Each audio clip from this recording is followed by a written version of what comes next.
right now we're talking about him as a lawmaker, but this is also a 60-year-old man who lives in Minnesota, who lives in Champlin, who shops where you shop, a father, a husband. Now, we are told that he and his wife, of course, have been in surgery at HCMC, and as the governor said, they are cautiously optimistic that they will pull through this, no doubt. A life-changing experience. But he has been in public service for a while now. He went to the University of Idaho, then went to St. Mary's University, and again, he and his wife, Yvette, have a child, so they are parents there. So again, we just want to go back to the human component of this element. I think we have a photo, too, we can show you of Hortman as we discuss his service right there. And again, it wasn't just him, it was his wife, who is also a victim in this right now. Again, we are told that they did survive their injuries, but it was after that the police got to an even more grim scene, and that was the house of Speaker Melissa Hortman. Now, we also want to talk about her as a person. We know she's a lawmaker, known as one of the top in our state, but we wanted to kind of walk you through her history. Also, a mother of 2 children, a wife. She and her husband, both victims in this honestly incomprehensible unfolding this morning. Melissa was a Minnesota native, Spring Lake Park. So she grew up in the North Metro, the Andover area, graduated from Blaine High School. She went away to college in Boston, and it was at that time that she really started digging into politics. And that's an interesting part of this. You know, we talked about them being public servants. This started early for her. At the time, Senator Al Gore was who she worked for, and John Kerry.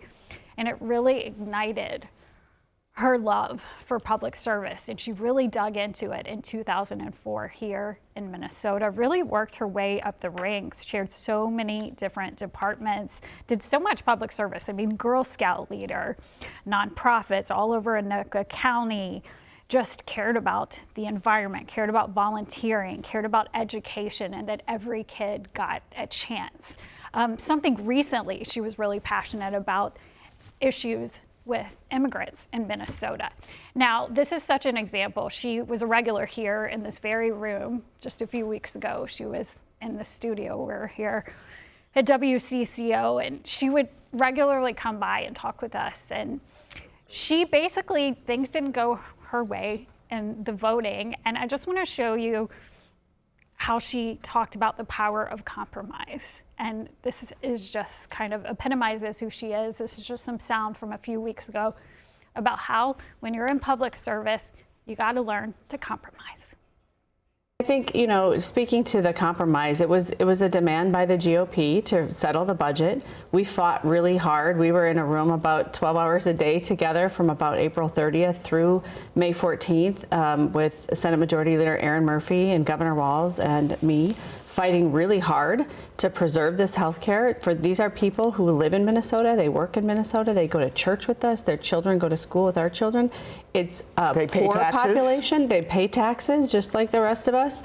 And Minnesota Care for undocumented folks, it's an income related program. So not everybody in the state gets Minnesota Care, and not every undocumented person in the state gets Minnesota Care. It's an income-based program. So these are people who don't have a lot of means. They can't go to the private market and buy health insurance because they can't afford to do that. So this will hurt real people. But it was important to resolve the state budget agreement so we can keep the state functioning. And when the Republicans won 67 seats in the election in November, it was clear they would come to the Capitol and they would demand a price for their participation, and this was the price they demanded. Okay, well, you heard that. That was Speaker Hortman just a few weeks ago, Reg. It kind of gives me chills in this very studio we're in right now. And she was discussing compromise. And it feels like such a divisive time in history, and perhaps today was the ultimate example of that.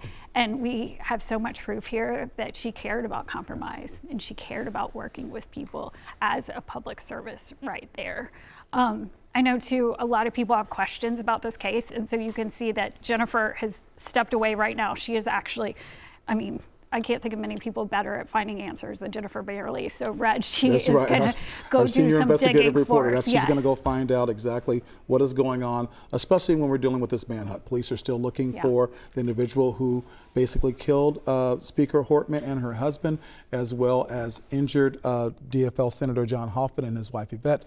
Police say they are looking for a white man with brown hair. He is wearing black body armor over a blue shirt and blue pants. He is misrepresenting himself as law enforcement. So make sure that you are aware of your situations around you, your area around you. Police officers will be working in pairs in Brooklyn Park. So if they do come to your door, make sure there are two. If one person comes to your door, make sure you call 911 to see if that person is supposed to be there. Once again, the Commissioner of the Department of Public Safety, Bob Jacobs, says this is a dark day in Minnesota and a dark day from democracy.